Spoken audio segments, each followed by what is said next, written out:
ভাই এগুলো এগুলো রেখে দেন, আমার এখানে ডিস্টার্ব করেন, আপনার পরে গোনাগুনি করবেন, বেঁধে রেখে দেন, পরে নেন। জি জি রেখে দেন, এক জায়গায় রেখে দেন, আমি চলে যাওয়ার পরে এখানে বসে করবেন। বদরের যুদ্ধে মুসলমানদের সংখ্যা কত? এই মুসলমান কত বলেন? 313 জন লোক নিয়ে আল্লাহ রসুল বদরের যুদ্ধে গেলেন। কাফেরদের সংখ্যা কত? আরো জোরে বলেন। 1000 কাফেরের মোকাবেলা করে আল্লাহর নবী 313 জন লোক নিয়ে বিজয় অর্জন করেছে। তাহলে 1000 লোকের মোকাবেলায় যদি 313 জন লোক ময়দানে দাঁড়িয়ে মোকাবেলা করতে পারে, ভারত আমাদের ভাই দেখায়ও না, তোমার অনেক লোক থাকতে পারে কিন্তু তুমি জাতিতে খাবে।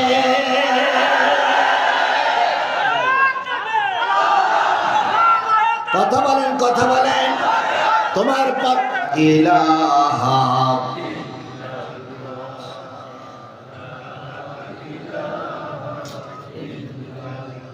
লা ইলাহা ইল্লাল্লাহু মুহাম্মাদুর রাসূলুল্লাহ।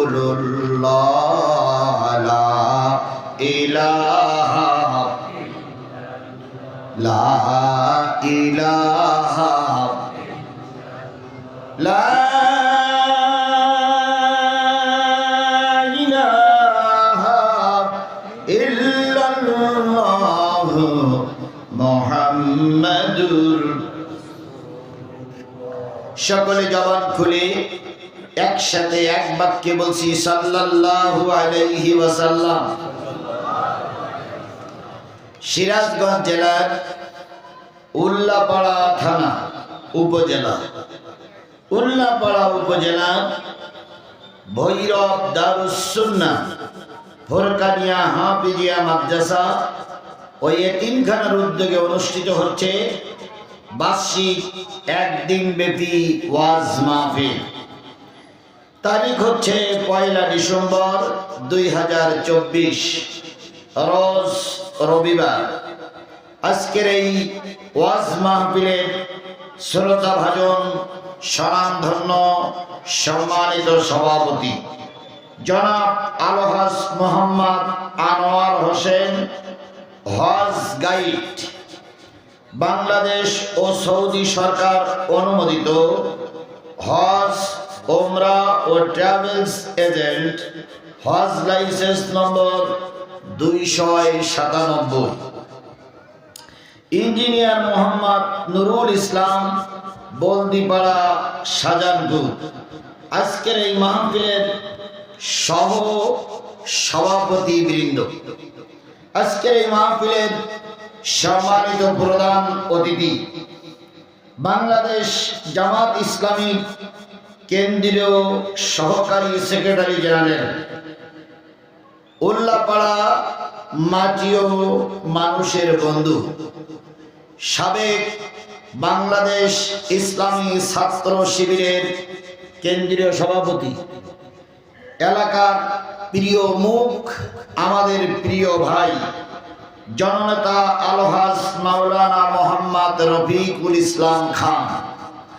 আজকের এই মাহফিলের অন্যান্য অতিথিবৃন্দ, বিশেষ অতিথিবৃন্দ, সম্মানিত অতিথিবৃন্দ, দাওয়াতি অতিথিবৃন্দ, অনেক অতিথিদের নাম লেখা, সকলের নাম পড়তে গেলে 10 মিনিট এখানেই ব্যয় হবে।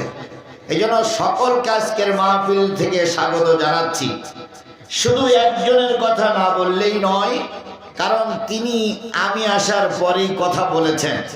আমাদের প্রিয় ভাই আর আপনাদের প্রিয় মুখ জনাব হযরত মাওলানা শাহজাহান আলী, আমিরে জামাত, বাংলাদেশ জামাত ইসলামী আমির, আমির বাংলাদেশ জামাত ইসলামী উল্লাপাড়া উপজেলা সহ আজকের এই মাহফিলের দাওয়াতি অতিথিবৃন্দ, সম্মানিত ভাই পরিচালক, উপস্থিত দিনদার পরেশগার মুত্তাকি মুসলমান ভাই ও বন্ধুগণ, মঞ্চ ভূমিষ্ঠ বাংলাদেশ জাতীয়তাবাদী দল বিএনপির সকল শীর্ষস্থানীয় নেতৃবৃন্দ, থানা নেতৃবৃন্দ, বাংলাদেশ জামাত ইসলামী থানা নেতৃবৃন্দ এবং ইউনিয়ন নেতৃবৃন্দ, সম্মানিত মা ও বোনেরা, সকলকে নিয়ে আমি আবার সালাম বিনিময় করছি। আসসালামু আলাইকুম ওয়া রাহমাতুল্লাহি ওয়া বারাকাতুহু। আল্লাহ পাকের দরবারে লক্ষ কোটি শুকরিয়া, যিনি আমাদেরকে আজকের এই কোরআনের মাহফিল পর্যন্ত আসার তৌফিক দান করেছেন। কোরআনের মাহফিল আল্লাহ আপনাকে কবুল করেছেন, এজন্য খুশি না বেজার? সবাই মিলে বলুন তো, খুশি না বেজার? বলুন তো, কোরআনের চাইতে শ্রেষ্ঠ জিনিস আর পৃথিবীতে কিছু আছে? জোরে বলেন, আছে? সুতরাং আল্লাহ হলো সবার রব, মুহাম্মদ সাল্লাল্লাহু আলাইহি সাল্লাম হলো মানব জগতের সর্বশ্রেষ্ঠ মানুষ। কথা বলেন ঠিক না ঠিক? আর কিতাব জগতে আসমানি কিতাব যতই আসুক, সর্বশ্রেষ্ঠ কিতাব হলো কোরআনুল কারীম, আল্লাহর কোরআন। এই শ্রেষ্ঠ কোরআনের আলোচনা শুনতে তারাই আসে যারা আল্লাহর কাছে শ্রেষ্ঠ। তাহলে আমরা শ্রেষ্ঠ কিতাবের আলোচনা শুনতে এসেছি আল্লাহর কাছে। আমরা কি? যে মানুষগুলো আশেপাশে ঘুরতেছে এরা মানুষ, কিন্তু শ্রেষ্ঠ মানুষ নয়। তাহলে আল্লাহ আপনাকে আমাকে শ্রেষ্ঠ মানুষ বানিয়েছেন, এজন্য আল্লাহ শুকরিয়া আদায় করার দরকার আছে না নাই? বন্ধুগণ, দেখেন অনেক লোক শুনতে এসেছে, এখানে বসিনি। কেউ যাত্রা গানে যেয়ে নিজেকে ধন্য মনে করে, কেউ সিনেমা হলে যেয়ে নিজেকে ধন্য মনে করে, কেউ পুতুল নাচ দেখে নিজেকে ধন্য মনে করে, আর কেউ আল্লাহর কোরআনের মাহফিলে এসে নিজেকে ধন্য গৌরবান্বিত মনে করে। কথা বলেন ঠিক না ঠিক? এখানে কোনো দলের পরিচয় নয়, এখানে একটাই পরিচয়, আমি মুসলিম। একটাই পরিচয়, কি? আরেকটা পরিচয়, আমি কোরআনের পক্ষের লোক। এই দুইটা পরিচয় ছাড়া আমার এখানে আর কোনো পরিচয় নাই। কে কোন দল করে, কে কোন মত এবং পথের লোক, ওটা আমার জানার বিষয় নয়। জানার বিষয় আমি কোরআনের পক্ষের লোক, আমি মুসলমান। তাহলে মুসলমান হিসেবে আল্লাহ আপনাকে কবুল করেছেন, আজকের এই মাহফিলেও কবুল করেছেন যে মালিক, সেই মালিকের শুকরিয়া আদায় করছি, আলহামদুলিল্লাহ। আরেকটু জোরে বলুন তো, আলহামদুলিল্লাহ। সর্বকালের সর্বশ্রেষ্ঠ মহামানব, যার আদর্শে আদর্শিত হয়ে আমি নিজেকে উম্মত বলে দাবি করেছি, তার সুন্নত আমার শরীরে পড়ে সুন্নতের পাবন্দি করে আজকে উম্মত বলে দাবি করে আজকের এই মাহফিল পর্যন্ত এসেছি। এই জন্য রসুলের নামে দুরূদ আর সালাম কারোর জবান বন্ধ থাকবে না। সকলে মিলে বলছি সাল্লাল্লাহু আলাইহি ওয়াসাল্লাম। বন্ধুগণ, কষ্ট করে এসেছেন, বসে আছেন কি শোনার জন্য? সবাই মিলে বলুন তো, কি শোনার জন্য বসে আছেন? মনের ভিতরে যদি কোনো দ্বিধা সংকোচ থাকে, মুছে ফেলুন। কোন দ্বিধা রেখে কোরআনের মাহফিলে বসা যাবে না। সকল দ্বিধা ভুলে যান। এখন মনে করুন আপনাকে আমাকে কি শুনতে হবে? জোরে বলেন, কি শুনতে হবে? আরেকটু জোরে বলেন, কি শুনতে হবে? আচ্ছা, আপনারা হুজুর দেখার জন্য আসছেন না কোরআন শোনার জন্য আসছেন? হুজুর দেখার জন্য আসছেন না কোরআন শোনার জন্য আসছেন? যারা হুজুর দেখতে আসছেন তাদের হুজুর দেখা হয়েই গেছে, তাহলে তো তারা চলেই যাবে। কিন্তু যারা কোরআন শুনতে এসেছেন বাড়ির থেকে বিদায় নিয়ে, তারা বাজার ঘাটে রাস্তায় দোকানে না বসে কোরআনের মাহফিলে এসে বসুন। বলুন তো, কোরআন শুনতে আসলে পরে হুজুর দেখা হবে না হবে না? হবে। কোরআন শুনতে আসলে হুজুর দেখাও হবে, কোরআন শোনাও হবে, তাহলে দুইটা নেকি হবে। আর শুধু যদি হুজুর দেখার নিয়ত করে এসে থাকেন, তাহলে একটা নেকি হবে, দেখে চলে যাবে। তাহলে আমরা এখন নিয়ত করি, আমরা সবাই কি শোনার জন্য এসেছি? কোরআন শোনার জন্য এসেছি। আল্লাহ রাব্বুল আলামিনের রাসূল বলেন, কুন আলিমান আও মুতাআল্লিমান, যদি পারো, যদি সমাজতে কুলয়, একজন আলেম হও। আলেম হইলে কি হবে? আল্লাহ নবী বলেন, কিয়ামতের দিন সালাসা ইয়াশফাউ ইয়াউমাল কিয়ামাতি সালাসাতুন, সালাসাতুল আম্বিয়া সুম্মাল উলামা সুম্মা শুহাদা, কিয়ামতের দিন 3 শ্রেণীর মানুষ আল্লাহর কাছে সুপারিশ করতে পারবে। তার ভিতরে নবীরা সুপারিশ করবে তাদের উম্মতদের জন্য, আলেমরা সুপারিশ করবে তাদের ভক্তদের জন্য, আর শহীদরা সুপারিশ করবে তার পরিবারের জন্য। এই 3 শ্রেণীর মানুষকে কিয়ামতের দিন আল্লাহ সুপারিশ করার অনুমতি দিয়ে দেবে। এই জন্য নবী বলেন আলেম হও, আলেম হইলে লাভ কি? কিয়ামতের দিন একজন আলেমের যখন বিচার হয়ে যাবে, আল্লাহ বলবে আলেম তুমি জান্নাতে যাও। আলেম ব্যক্তি বলবে আল্লাহ আমি একা একা জান্নাতে যাব না, আমার কথাগুলো শুনে যারা কোরআনের পক্ষে ছিল, আমাকে যারা সাপোর্ট করেছে, কোরআনের পক্ষে যারা কাজ করেছে, এদের সবাইকে আমার সঙ্গেই দেওয়া লাগবে। এই জন্য নবী বলেছেন আলেম হও। বলুন তো এই গ্রামে কি সবাই আলেম? আরো জোরে বলেন সবাই আলেম? এই মঞ্চে কি সবাই আলেম? নবী বললেন সবাই আলেম হতে যদি না পারো, আও মুতাআল্লিমান, তাহলে ছাত্র হও। 2টা ছেলের মাথায় আমরা কি পড়েছি? কিসের পাগড়ি? কোরআনের পাগড়ি। আচ্ছা বলুন তো, যদি এই ভৈরবে একটা মেডিকেল কলেজ হাসপাতাল তৈরি হয়, প্রতি বছর সেই মেডিকেল কলেজ থেকে কি বাহির হবে? ডাক্তার। যদি একটা ইঞ্জিনিয়ারিং কলেজ তৈরি হয়, তাহলে প্রতি বছর ওই কলেজ থেকে কি বাহির হবে? ইঞ্জিনিয়ার বাহির হবে। যদি একটা কৃষি বিশ্ববিদ্যালয় তৈরি হয়, তাহলে প্রতি বছর একজন কৃষি অফিসার বাহির হবে। কথা বলেন ঠিক না ঠিক? একটা কোরআনের মাদ্রাসা তৈরি করেছেন, এই মাদ্রাসাতে প্রতি বছর জান্নাতি মানুষ বাহির হচ্ছে। এর চাইতে বড় সৌভাগ্যবান ব্যক্তি আর এই সমাজে কেউ হতে পারে?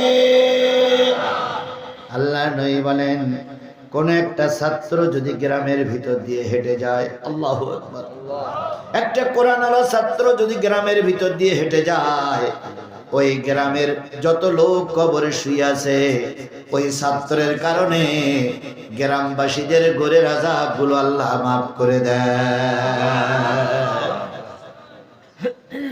আল্লাহ কবুল করুন। মাদ্রাসার জন্য কিছু হাদিয়া দেন। ও যাদেছেন আছে, আচ্ছা যাদেছে আলহামদুলিল্লাহ। আচ্ছা দেখতেছি। বন্ধুগণ, এই কোরআন কিসে লেখা? কাগজে। এই কোরআন কিসে লেখা? দেখেন না সাদা কাগজ। কোরআন কিসে লেখা? এই কোরআনে যদি আমরা এখন সবাই মিলে আগুন জ্বালাইয়ে দেই, কোরআন পড়বে না? পড়বে না? পড়বে। ইচ্ছা করে পড়াই দিলে পুড়ে যায়। অনিচ্ছা করে আগুন লাগলে কোরআনের সব বাকি পৃষ্ঠাগুলো পড়ে, অক্ষরগুলো পড়ে না। তাহলে ইচ্ছা করলে কোরআন আগুন লাগালে কোরআন পড়বে কি পড়বে না?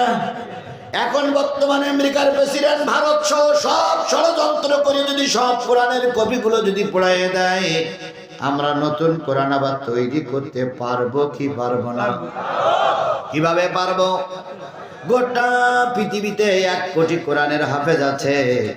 নবী বলেন এরা কাগজে লেখা কোরআন, আর হাফেজগুলো হলো জীবন্ত কোরআন।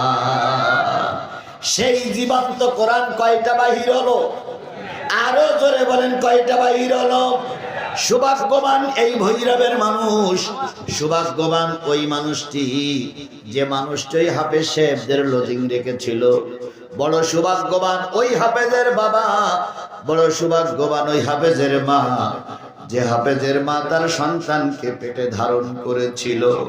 কিয়ামতের দিন মুসিবতের কালে হাফেজের মার, হাফেজের বাবার মাথায় সূর্যের চাইতে উজ্জ্বল মুকুট তাদের বাপ মার মাথায় পরানো হবে। তাহলে বলুন তো, এই হাফেজরা এই এলাকায় এই মাদ্রাসায় টিকে থাক, এটা কি আপনারা চান? সবাই চান। এই হাফেজের এই হেফজখানার শত্রু যারা, তারা একটু হাত তোলেন।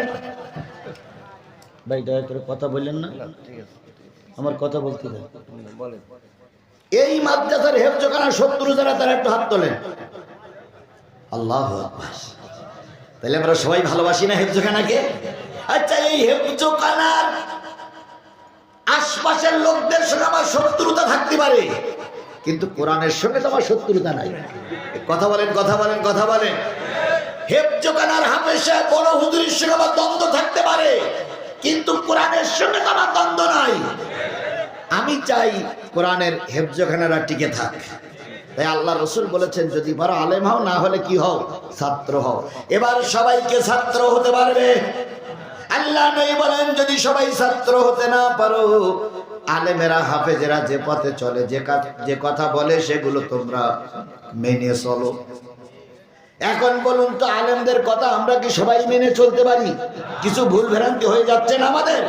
এবার নবী বলেন, যদি না পারো আলেমদের সঙ্গে মহব্বত রাখো, তাদের একটু দাওয়াত করে খাওয়াও, তাদের একটু খোঁজ খবর নাও। হেফজখানার ছাত্ররা যখন রাস্তা দিয়ে বাহির হবে, তখন তারে বুকের ভিতরে একটু জড়ায়ে ধরো। পারলে একটু বিস্কুট কিনে দাও, পারলে একটু চকলেট কিনে দাও। ওই ছেলেটা খুশি হয়ে মাদ্রাসায় যেয়ে পড়বে। ওই ছেলেটা যখন কিয়ামতের দিন মাপ পেয়ে যাবে, তুমিও আল্লাহর জান্নাতে চলে যাবে। এই চারটে কাজ না করে যদি পঞ্চম কোন কাজে তুমি জড়িত হও, নবী আমার বলেন, তুমি ধ্বংস হয়ে যাবা, তুমি জাহান্নামী হয়ে যাবা।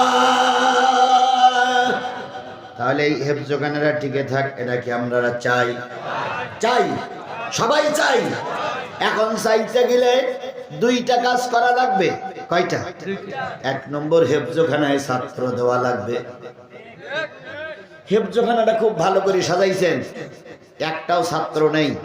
হেফজখানা টেকবে না বন্ধ হবে? মুসলমান কথা বলেন, টেকবে না বন্ধ হবে? বিরাট সুন্দর কায়দা করে একটা গরু রাখার ঘর করেছেন, একটাও গরু নাই। তাইলে ওই ঘর কি রাখা যাবে না, ভেঙে ফেলতে হবে? হেফজখানা তৈরি করেছেন, ছাত্র নাই, তাহলে এই হেফজখানা টিকে থাকবে? তাহলে এই হেফজখানা টিকে রাখতে গেলে আগে দিতে হবে কি? ছাত্র। দুই নম্বর, এই হেফজখানা টিকে রাখতে গেলে কিছু হুজুর থাকবে, ছাত্র থাকবে, থাকার জায়গা লাগবে, বসার জায়গা লাগবে। এই জন্য কিছু অর্থ দিতে হবে। এই অর্থ দিয়ে আর ছাত্র দিয়ে যদি আমরা সাহায্য করতে পারি, আমি আল্লাহর কোরআনের নামে কসম করে বলতে পারি, কিয়ামত পর্যন্ত এই হেফজখানা বন্ধ হবে না। এখন আমাদের দেশের কিছু লোক আছে বিরাট দরদি, একটা টাকাও দেবে না, কিন্তু কান্তি কান্তি এক বোতল পানি বের করতে পারে। আজকে মাহফিল শেষ করে যেই বলবে, আল্লাহ এবছর 2টি হাফেজ সাহেব বাহির হলো, আগামী বছর 4টি হাফেজ সাহেব যেন বাহির হয়, হেফজখানা যেন কিয়ামত পর্যন্ত টিকে থাকে। কান্তি কান্তি এক বোতল পানি হয়ে গেছে। আজকে পকেটে টাকা আছে, একটা টাকাও হেফজখানায় দিল না। ও কি হেফজখানার পক্ষে না বিপক্ষে? এই হেফজখানার পক্ষে না বিপক্ষে?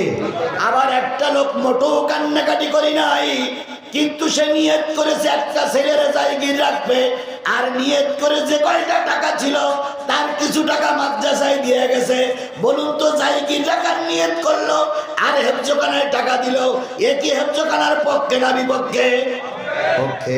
এখন আপনারা পক্ষে আছেন, কারা কারা হাত তোলেন। আমি হেফজখানার পক্ষে। কারা কারা হেফজখানার পক্ষে? দেখেন, যে লোকগুলো হাত তোলেন এই লোকগুলো হেফজখানার বিপক্ষে। দেখেন দেখেন দেখেন কারা কারা হাত তোলেন, দেখেন, খেয়াল করেন, পাশে আছে, দেখেন হাত তুলেন। এই হেফজখানার শত্রু, এ চায় কোরআন বন্ধ হয়ে যাক, এ নিশ্চয়ই ও আগের দলের লোক। কারণ আগে যারা সরকারে ছিল তারাই হেফজখানা চায়নি। কথা বলেন ঠিক না বেশি? আগে যারা সরকারে ছিল তারা কোরআনের মাহফিল চায়নি। আগে যারা সরকারে ছিল তারা আরামর আমাদের চায়নি। আজকে তারা হাত তুলতেছে না, ও আগের আমলের দালা। মাশাআল্লাহ। আর কেটা হাত তুলেছেন? ওই একটা লোক, ওই একটা লোকের টাকা দেন তো। ও না, ওই যে একটা লোক হাত তুলেনি। এই ছেলে ওর কাছে দাও তো, ওই টাকাটা ওর কাছে। ওই ছেলেটার কাছে দাও, ওই ছেলেটার কাছে দেন, এই ছেলেটা দাও তো, বঞ্চিত না হয়। এই জন্য আমি একটু সহযোগিতা করেছি, এই ভাইরা সহযোগিতা করেছি। এইবার আপনার কাছে 2 টাকা থাক, 10 টাকা থাক, 50 টাকা থাক, 100 টাকা থাক, 200 টাকা থাক, আছে না? কার কার কাছে টাকা আছে? এবার হাত তোলেন তো, কার কার কাছে টাকা আছে? মাশাআল্লাহ। এই ভাই বস, ওখানে বস। সবার কাছে টাকা আছে না? এইবার এই টাকাগুলো, এই হাতগুলো সব পকেটে ঢুকান, যার যা দেওয়ার মতন আছে বের করেন। আমি কিন্তু ওই 2 ভাইকে দিচ্ছি শুধু ওরা দান করার জন্য। এবার বের করেন, সবাই বের করেন। আমি বের করেছি, বের করেন, সবাই বের করেন, সবাই বের করেন। এই এখন ব্যাগ যাবেন, এখন হেফজখানার জন্য আমার এই ব্যাগ এখন রাখো, ব্যাগ এখন রাখো, এই ছেলে এখন বসো, আমাকে কাজ করতে দাও। এই হেফজখানার জন্য 20 টাকা, 50 টাকা, 100 টাকা, 200 টাকা, 500 টাকা আমি ওই দুইটা লোককে 50, 50, 100 টাকা দান করেছি। মানে হলো আপনাদের কাছে দাবি কত? সবার কাছে দাবি কত? এখন 50 টাকা যদি না থাকে 20 টাকা আছে, সেই 20টা টাকা কারা কারা বের করেছেন? 10 টাকা কারা বের করেছেন? 50 টাকা কারা বের করে? তারা একটু হাত তোলেন। এবার 2 টাকা থাকলেও হাত তোলেন, 2 টাকা থাকলেও হাত তোলেন, কারণ আপনি তো হাত তুলেছিলেন, আপনার কাছে টাকা আছে। এই টাকাগুলো সব হাতে করে রাখেন, সব হাতে করে রাখেন, সব হাতে করে রাখেন। বাস এইবার ছেলেরা, জি জি জি, এইবার ছেলেরা জি, মাশাআল্লাহ দেন 1000, 500, 10, এই দেন ভাই, আপনি টাকা দেন, দেন টাকা দেন। জি ভাই 100 জি দেন, দেন এদিক এদিক এদিক এদিক আগে দেন আলহামদুলিল্লাহ, যাই তাই দেন। আমি তো আপনাকে 10,000 চাইনি, আমি তো আপনাকে 50,000 চাইনি। জি জি স্যার, জি জি জি জি এবার আপনারা দেন, সবাই দেন মাশাআল্লাহ। সবার টাকা এখানে কবুল হবে না। যাদের পকেটে টাকা আছে দেন নাই, কিয়ামতের দিন আল্লাহর কাছে কৈফিয়ত দেবেন। ভাই আমি আপনার কবরে যাব না, আপনি আমার কবরে যাবেন না। আজকে কোরআনের জন্য আপনি দান দিলেন না, এই টাকা কিয়ামতের দিন আপনার বিরুদ্ধে আল্লাহর কাছে নালিশ করবে আল্লাহ। এ হলো ইবলিসের চামচা, পকেটে টাকা ছিল, একটা টাকাও দেয়নি। দয়া করে সবাই দেন, সবাই দেন। মা বোনদের কাছে নিশ্চয়ই, মা বোনদের কাছে নিশ্চয়ই প্যাকেট চলে গেছে, মা বোনেরাও দিবেন। ভাই প্রতিষ্ঠানের জন্য কাজ করতেই হয়, এখানে কাজ করাই লাগবে। প্রতিষ্ঠান, এই প্রতিষ্ঠান যদি টিকে না থাকে তাহলে হাফেজ তৈরি হবে না। প্রতিষ্ঠান টিকে না থাকলে কোরআন চালু থাকবে না। কথা বলেন ঠিক না ঠিক? এই জন্য প্রতিষ্ঠান টিকাই রাখার জন্য আমাকে একটু না না, ও যারা চলে যাবে ওরা বললেও যাবে, না বললেও যাবে, তবে কোরআনের কোন বন্ধু চলে যাবে না। আল্লাহ আমাদের কবুল করুক। যারা অন্তত আমার ওয়াজ শুনেছে তারা মনে করবে না যে চলে যাইতে হবে, তারা থাকবে। আল্লাহ সবাইকে কবুল করুক, আল্লাহ সবাইকে কবুল করুক, আল্লাহ সবাই দেওয়ার তৌফিক দান করুক। মাশাআল্লাহ, আলহামদুলিল্লাহ। এবার একটা জোরে তাকবীর দিয়ে আমরা কোরআনের আলোচনা শুরু করি। ভাই আমি কালেকশনটা করে কমিটির কাছে দিলাম, কমিটি খুশি হলো। এবার আমরা নির্দ্বিধায় সন্তুষ্ট চিত্তে নির্ভয়ে আল্লাহর কোরআনের আলোচনা করতে পারবো ইনশাআল্লাহ। বলেন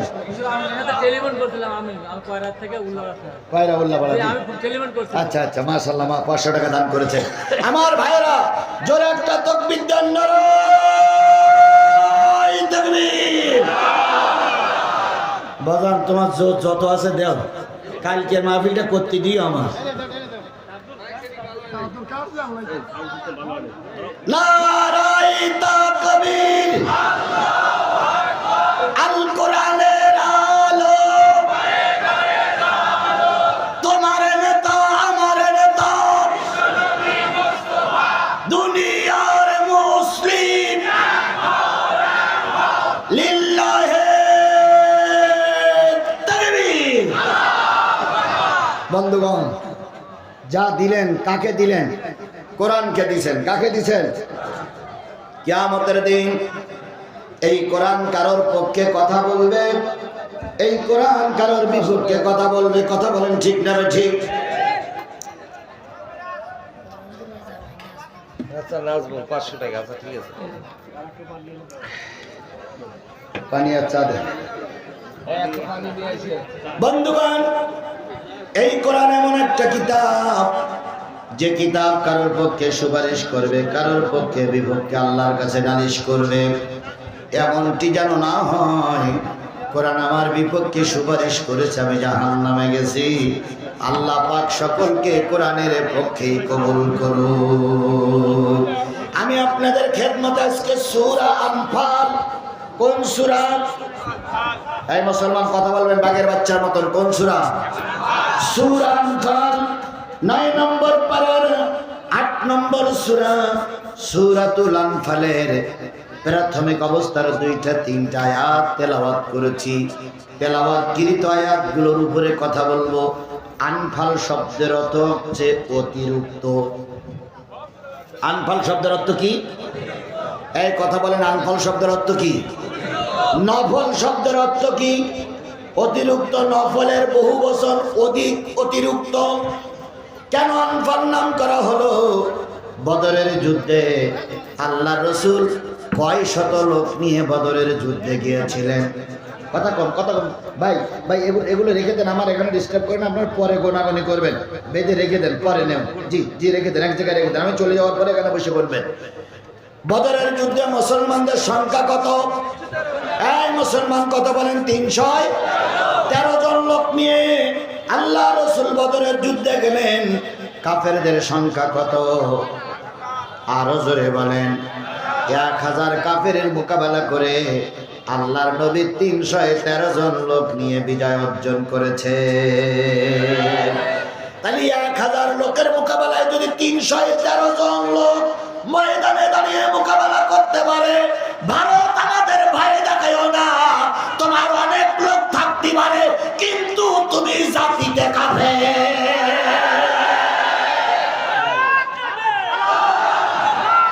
কথা বলেন, কথা বলেন।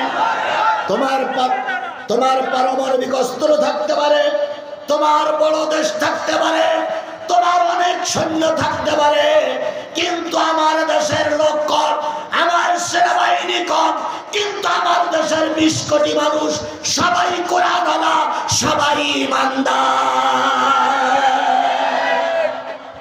ইমানদারের কাছে বেঈমানেরা কখনো টিকতে পারেনি, আজও পারবে না।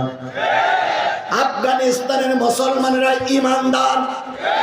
আমেরিকা গিয়েছিল আফগানে মাতবারি করতে, কুকুরের মতন লেজ গুটাই নিয়ে চলে আসতে হয়েছে। রাশিয়া গিয়েছিল আফগানি মাতবারি করতে, কুকুরের মতন পালিয়ে চলে আসতে হয়েছে। ব্রিটেন, লন্ডন গিয়েছিল আফগানিস্তানে মাতব্বারি করতে, শেষ পর্যন্ত শিয়ালের মতন পালাই আসতে হয়েছে। ভারত, তুমি শিক্ষা নাও, এখন আমাদের ভয় দেখাও। কিসের ভয় দেখাও? তোমরা আমাদের কাছে অনেক বড় দেশ হতে পারো, কিন্তু আমার ইমানদারের কাছে তোমরা কিচ্ছু না। ফাজলামি যা করেছ আর ফাজলামি করার চেষ্টা করবে না। একবার ক্ষমা করে দিয়েছি, দ্বিতীয়বার আর ক্ষমা করা হবে না। কথা বলেন, কথা বলেন, কথা বলেন, কথা বলেন।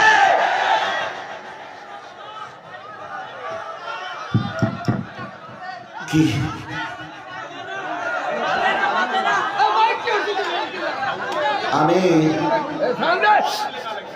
আমি প্রায় জায়গায় বলতেছি, বাবা এখন প্রতিদিন 1-2টা করে মাহফিল করতে হয়।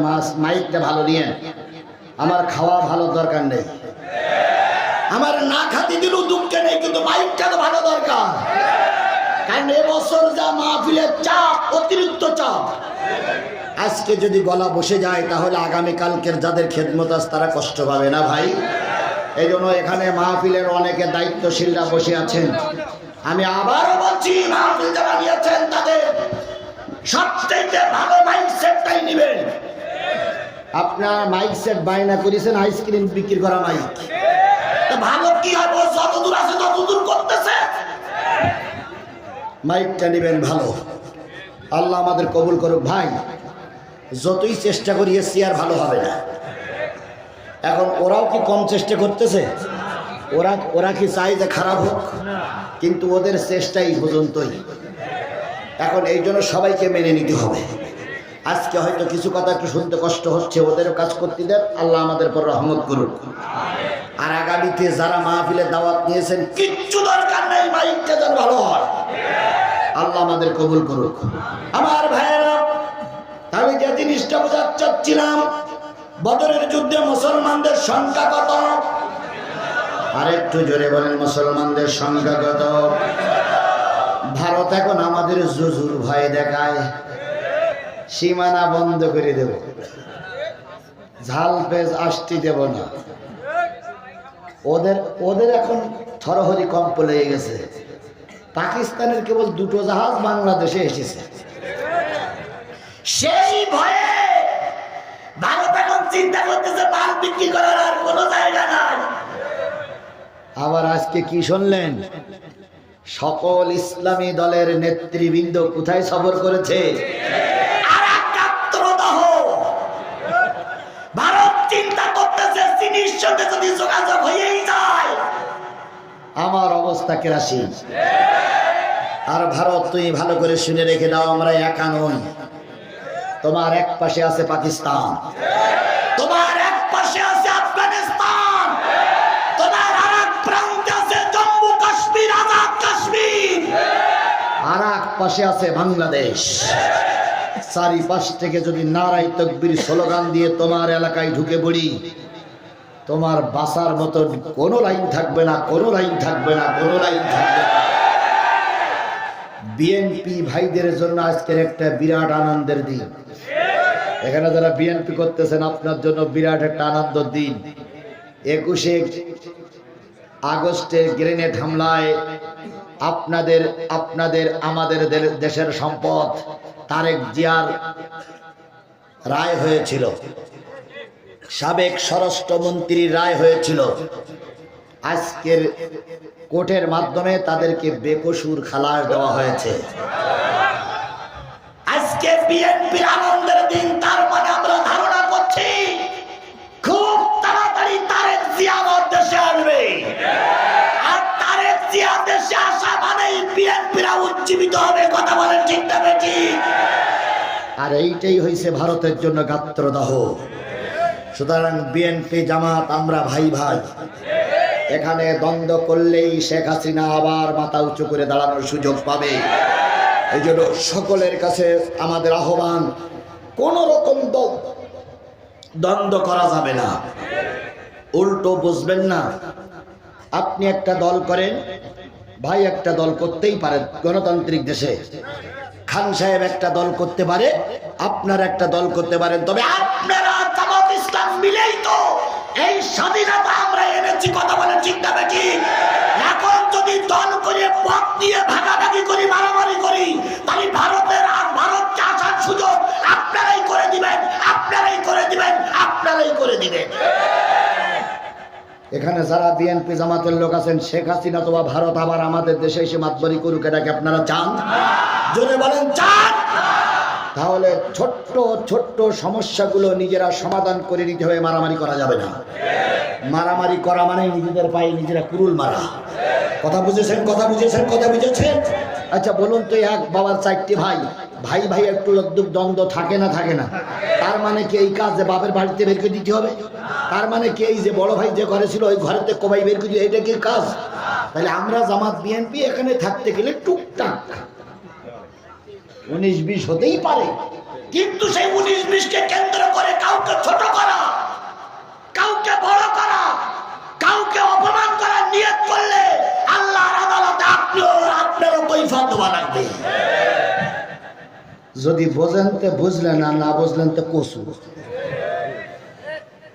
বলেন তো, যদি কুকুরের লেজে 7.5 মণ ঘি টানা হয়, এইবার টেনে ছেড়ে দিলে কুকুরের লেজ বেঁকা হয় না সোজা হয়? আওয়ামী লীগের যতই আপনি 7.5 মণ তেল মাখান, ওরা যে দেশের শত্রু এর ভিতরে কোনো সন্দেহ নাই। সুতরাং ওদের ঘি মাখাইয়ে লাভ নাই। এখন 3.5 ফাঁসির লাঠির প্রয়োজন। হয়তো চুপ করে থাকো, নতুবা লাঠি দিয়ে পিটাইয়ে সোজা করা হবে। আল্লাহর কসম, ইতিমধ্যে যত স্বৈরাচার পালিয়ে গেছে, কোন স্বৈরাচার ফিরে এসে রাজনীতি করতে পারেনি। এই স্বৈরাচার শেখ হাসিনাকে আমাদের দেশে আর কখনো ফিরে আসতে দেওয়া হবে না। হ্যাঁ, তাকে আনা হবে, বিমানের চাকায় বেঁধে ঝুলাই নিয়ে আসা হবে। বিমানের চাকায় কোমরে দড়ি বেঁধে ঝুলাই নিয়ে আসবে। যতগুলো দেশের মধ্যে আসবে সবাই বলবে যে স্বৈরাচারে নিয়ে যাচ্ছে। এই নিয়ে ট্রাইব্যুনালে বিচার করা হবে। নেজামীরের যে কায়দায় ফাঁসিতে ঝুলিয়েছে, আব্দুল কাদের মোল্লারেরা ফাঁসিতে ঝুলিয়েছে, হেফাজতের আলেমদেরকে লাইন নিভাইয়ে মৃত্যুর কোলে ঠেলে দিয়েছে। আওয়ামী লীগের নেতা কর্মীদের এই পরিণতির জন্য অপেক্ষা করার জন্য বলা হচ্ছে, তোমাদের নেতা কর্মীদের ওই পরিণতি আজ হোক কাল হোক হবেই হবেই হবেই হবে।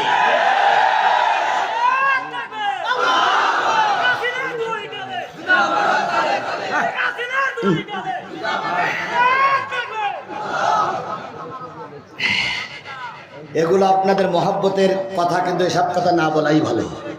আল্লাহ আমাদের সবাইকে ধৈর্যের সঙ্গে কবুল করুক, সকলে মিলে বলুন আমিন। আল্লাহ নবী বদরের যুদ্ধে জিতে গেলেন। সাহাবীরা 4টে ভাগ হয়ে গেল। কয় ভাগ? এক ভাগ আল্লাহ নবীকে হেফাজত করতেছিলেন, আর এক ভাগ কাফেরদের তারাই নিয়ে চলে গেল। ধর ধর ধর আবু জেহেলের বংশধর। আর এক ভাগ আহত নিহত ভাইদেরকে খেদমত করতেছিলেন। আর এক ভাগ গনিমতের মাল কাফের রাজা ফেলে রেখে গেছে, ওইগুলো কুড়াই এক জায়গায় করতেছিলেন। এবারও যখন বদরের প্রান্তর মুসলমানদের সব এক জায়গায় হয়ে গেল, যারা মাল কুড়ালো তারা বলল এগুলো সব আমার, কারণ আমি অতিরিক্ত মাল কুড়িই পাইছি রাস্তায়। কাফেরেরা চলে গেছে, আর কি রেখে গেছে? মাল ফেলাই রেখে গেছে, এগুলো আমার। এবার যারা নবীকে হেফাজত করতেছিলেন তারা বললেন, আরে ভাই নবীর জন্য যুদ্ধ করেছি, নবী যদি না বাঁচে তাহলে তুই মাল নিয়ে করবি কি? সুতরাং তোর এই মালে আমারও অংশ আছে। আর একদল বলতেছিল, আমার আহত ভাই বদরের প্রান্তরে কাঁদতেছে, তার পানি খাওয়াইছি, তার সেবা করেছি, তাকে ধরে নিয়ে ডাক্তার কবিরাজি করেছি, সুতরাং এই মালে আমার ভাগ আছে। আর এক দল বলতেছে, আমরা যদি কাফেরদের না তারাই দিলাম তাহলে তোরা মাল পাতিস কই? 4 দল যখন ভাগ হয়ে গেল, নবীর দরবারে 4 দল যে বলতেছি, ইয়া রাসূলুল্লাহ আমরা কি গনিমতের মালে অংশ পাবো না? আল্লাহ রাব্বুল আলামিন ওদের প্রশ্নের উত্তর দিয়ে বললেন, ইয়াসআলুনাকা আনিল আনফাল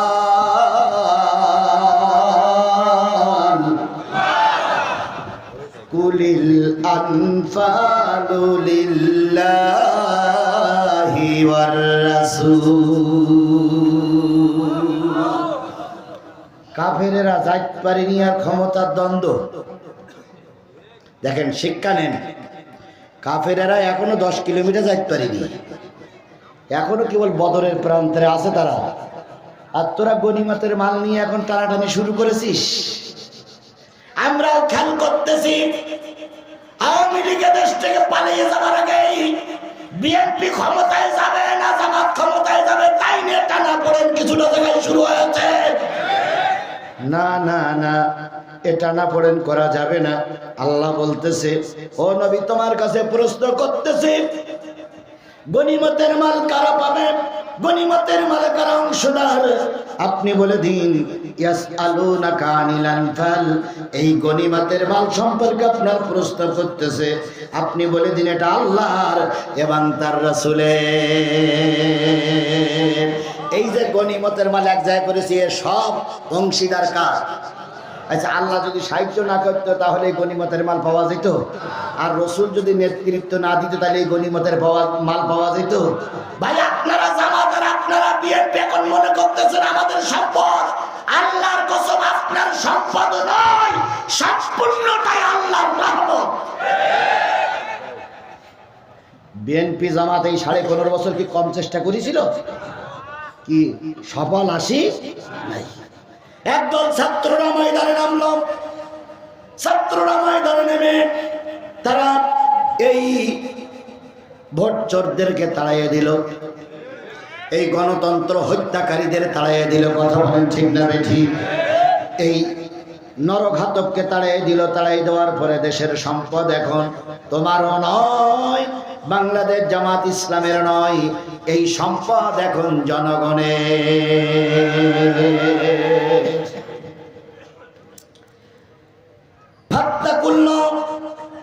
আল্লাহ বলতেছে, আমারে ভয় করো। কাকে ভয় করো? আরো জোরে বলেন, কাকে ভয় করো? আওয়ামী লীগ সরকার ভোট চুরি করেছিল, এখন বিএনপি আর জামাত যদি ভোট চুরি করে তাহলে আওয়ামী লীগ আর বিএনপির ভিতরে, জামাতের ভিতরে পার্থক্য কি? আওয়ামী লীগ ওয়ালারা চাঁদাবাজি করতো, এখন যদি জামাত বিএনপি ওয়ালারা চাঁদাবাজি করে তাহলে বুঝতে হবে এদের চাইতে ওরাই ভালো ছিল। সুতরাং সাদাবাজি করা, লোকের জায়গা দখল করা, লোকের বাড়ি ঘর দখল করা এটা শরীয়তে জায়েজ নাই। তাই আল্লাহ বলতেছেন ফাত্তাকুল্লাহ, আল্লাহরে ভয় করো, আল্লাহরে ভয় করো। ওয়া আসলিহু যাতা বাইনিকুম, তোমাদের একে অপরের আমল সংশোধন করে নাও, একে অপরে ভাই ভাই হয়ে যাও। এই জায়গাটা কথা শোনা যাচ্ছে না, এই জায়গায় এখানে কথা শোনা যাচ্ছে না, এই জন্য এই জায়গার লোকগুলো উঠে যাচ্ছে। ভাই এই লোকগুলো উঠে যাওয়ার মূল কারণ ওনারা শুনতে পাচ্ছে না। এই এখানে হরেন মোড়ে যাচ্ছে না, কারণটা কি? আল্লাহ, এত বড় একটা মাহফিল, মাইকের জন্যই সমস্যা হয়ে গেল রে ভাই। ও ভাই, যতটুক শোনা যায় ততটুক দয়া করে একটু বসুন। যদি মনে করেন ওখান থেকে শোনা যাচ্ছে না, এই পাশে আসুন। হ্যাঁ, এটাও বন্ধ হয়ে গেছে। পরপর তোমার ব্যাটারি কি চলতেছে? এ তো এই শব্দ শোনাই যাচ্ছে না, পরপর তো ডাউন হয়ে আসতেছে, লোক তো সব চলেই গেল।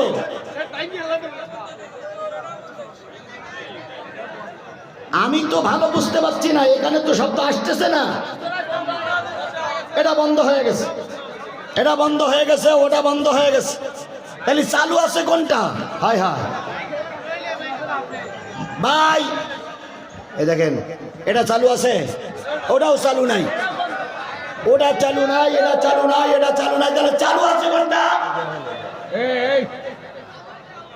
এবার কি চালু হয়েছে? হয়নি, মহাজালা। এ পাশেটা চালু হয়েছে? চালু হয়নি। এটা চালু হয়েছে, এটা চালু হয়েছে, হয়েছে, আল্লাহ কবুল করুক। এই পাশেটা, এই পাশেরটা কি চালু হয়েছে? হয়নি, মহাজালা। বলেন তো ভাই কি করি? কত আস্তের লাই মারা যায় বন্ধুগণ। আল্লাহর রাস্তে, আল্লাহে আল্লাহে আল্লাহে, একটু আল্লাহর রাস্তে একটু অপেক্ষা করুন ভাই। বলুন, হ্যাঁ, বক্স বন্ধ, সব বন্ধ। আল্লাহ, এত বড় একটা মাহফিল, কত দূরের থেকে আসলাম কষ্ট করে, সব বন্ধ হয়ে গেল রে বাবা। ওই বক্স কি বন্ধ? বক্স কি বন্ধ? এ বক্স বন্ধ। আল্লাহ আল্লাহ আল্লাহ। ভাই আচ্ছা, আপনারা আমার ফেলাই রেখে যাচ্ছেন কেন? এই আজ শোনা না যাক, আমার রেখে যাবেন, এইটা নিয়ে করেন। সব দিন তো শোনা যায়, আজকে নাই শোনা না যাক, দেখা তো যাচ্ছে, তো দেখি অন্তত। আল্লাহ আল্লাহ,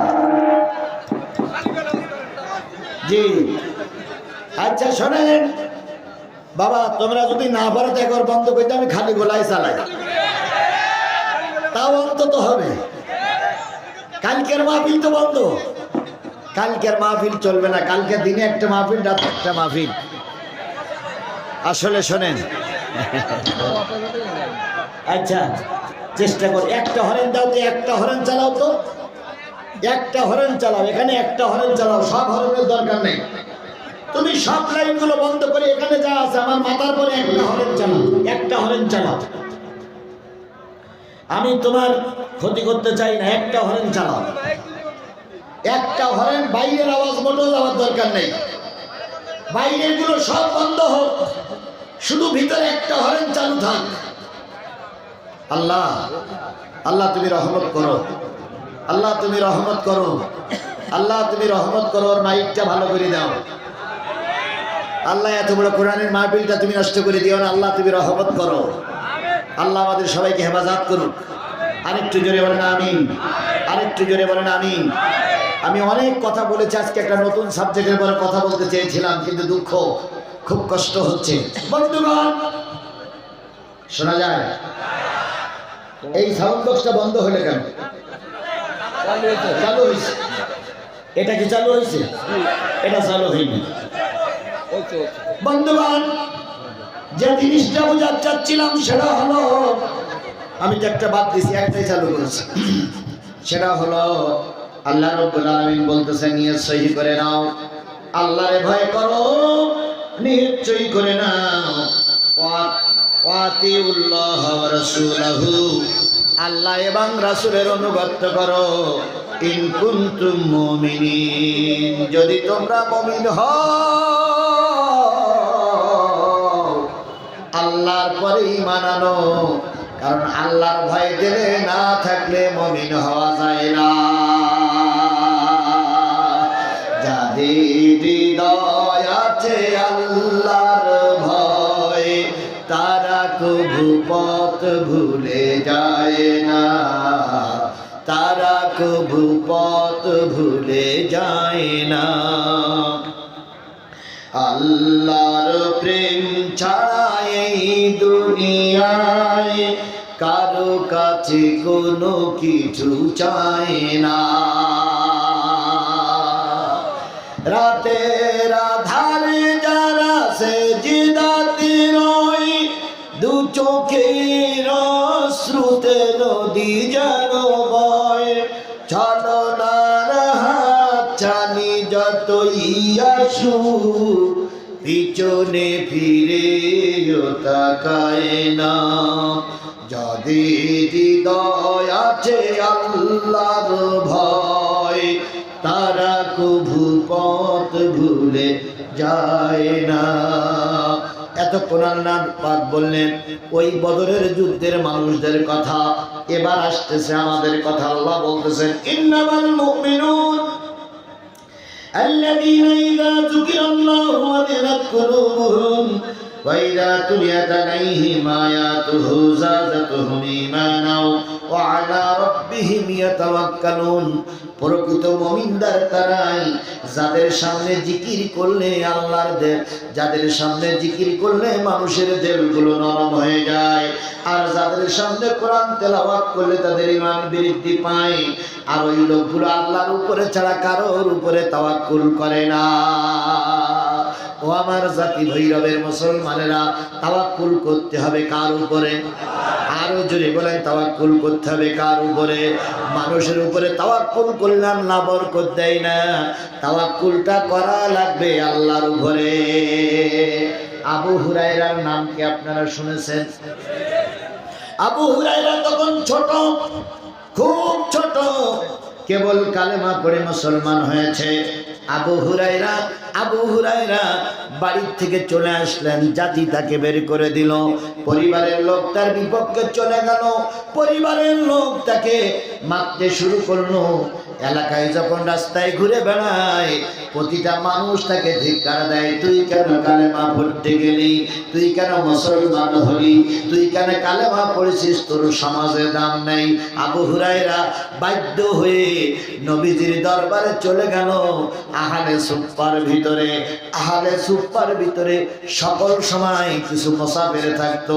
ওই গ্রুপের ভিতরে 40 জন হতো, 50 জন হতো, 70 জন হতো, 100 জন হতো। আহলে সুফা বলে ওই লোকদেরকে যারা কালেমা পড়ার পরে পরিবার তাদেরকে তাড়িয়ে দিয়েছে। ছেলে কালেমা পড়েছে বাপ বিরোধী, বাপ কালেমা পড়েছে পরিবার বিরোধী, ভাই কালেমা পড়েছে ভাই বিরোধী। এইরকম লোকগুলো রসুলের মসজিদে এসে শুয়ে থাকতেন। মসজিদে শুয়ে থাকার পর সকাল সন্ধ্যা দুপুরে যদি কিছু হাদিয়া আসতো, এই হাদিয়া তারা ভাগ বটারা করে খেয়ে ফেলতো। এক লোকমা এক বাটি দুধ আসলে সবাই ভাগ করে খেয়ে ফেলতো। একটু খেজুর আর একটু পানি আসলে তারা সেগুলো ভাগ করে খেয়ে ফেলতো। এভাবে খাইতো আর সারাদিন মসজিদে নববীতে বসে থাকতো। এমন একটা সময় গেছে, এক কাপড়ে সব কিছু হয়েছে। একটা কাপড় বুকের পরে বেঁধে রাখতো, ওটাই জামা, ওটাই লুঙ্গি, ওটাই পায়জামা। কি এবার কি শোনা যাচ্ছে? শোনা যাচ্ছে?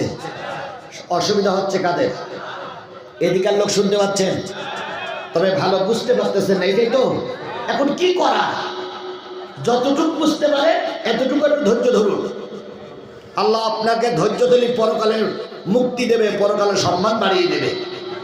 আমার ভাইরা এক কাপড়ে নামাজ পড়তেন, এক কাপড়ে ঘুমাতেন, এক কাপড়ে রাত দিন 24 ঘন্টা থাকতেন। যারা আয়না ঘরে গিয়েছিল তাদেরকে বছরের পর বছর একটা কাপড়ে থাকতে হয়েছে। কথা বলেন ঠিক না বেঠিক? আমি তার জ্বলন্ত প্রমাণ। আমাকে 5টা দিন ওরা আয়না ঘরের ভিতরে রেখেছিল। এই 5 দিনের ভিতরে কাপড় পরিবর্তন তো দূরের কথা, ওরা গোসলও করতে দিত না। এরপরে যখন বলতাম ভাই একটু পেশাব করব, ওরা বালতি এনে দিত, বালতিতে পেশাব করো।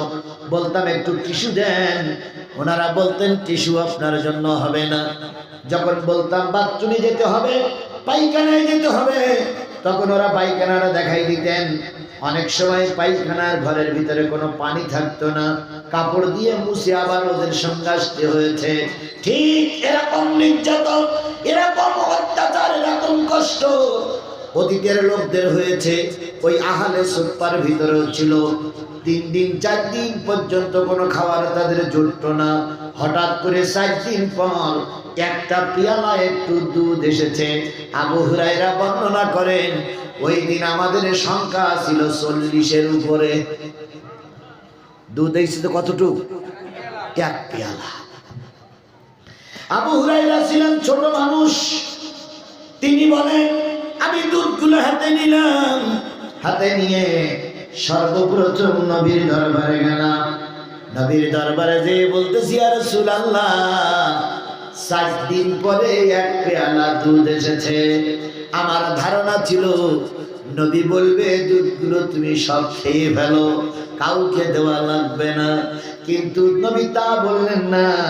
নবী বললেন আবু হুরায়রা তোমাদের সঙ্গে আহলে সুফায় কয়জন লোক আছে? আবু হুরায়রা বলেন ইয়া রাসূলুল্লাহ সব মিলে 39 আর আপনি মিলে 40। তাহলে 40 জন লোক কয়দিন না খাওয়া? দুধ এসেছে কতটুক? 1 পেয়ালা। নবীজি বললেন সবাইকে দাওয়াত করো। আবু হুরায়রা বলেন ইয়া রাসূলুল্লাহ দুধ কিন্তু 1 পেয়ালা। নবীজি বললেন ওটাই তো দেখতে পাচ্ছি। আবু হুরায়রা বলেন ইয়া রাসূলুল্লাহ যদি অনুমতি দিতেন আপনাকে দিতাম, আর বাকিটুকু হয়তো আমি খাইতাম। নবী বললেন না না আবু হুরায়রা ওরাও ক্ষুধার্ত, তুমিও ক্ষুধার্ত, আমিও ক্ষুধার্ত। এতটুক যদি অতীতের মানুষরা বুঝতো, আল্লাহর কসম কারোর নামে 20টা মামলা, কারোর পরনের কাপড় ছিল না, আর কেউ কোটি টাকার মালিক হতে পারত না।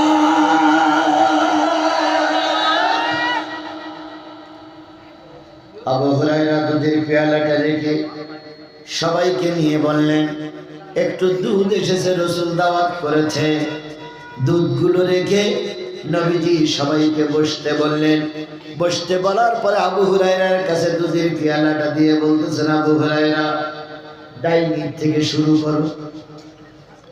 আবু হুরায়রা হাদিস শরীফের আবু হুরায়রা বর্ণনা করেন আমি যখন ডাইনের লোকটার হাতে দুধের পেয়ালাটা দিলাম, সে যখন দুধের বোতলে মুখ লাগাই টানতেছিল, আমি উঁকি মেরে দেখতেছিলাম সব খেয়ে ফেলল না, অল্প কিছু আছে।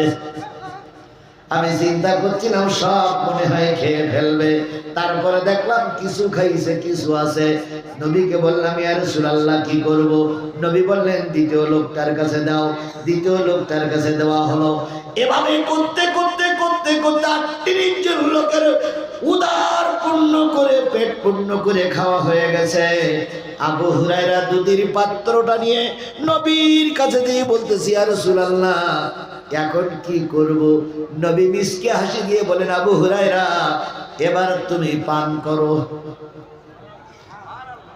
হযরত আবু হুরায়রা বলেন আমি চিন্তা করছিলাম সব যদি আমি খেয়ে ফেলি নবীর ভাগে হয়তো কিছু থাকবে না, তাই কিছুটা খাইলাম আর কিছুটা নবীর কাছে দিয়ে বললাম ইয়া রাসূলুল্লাহ এবার আপনি খান।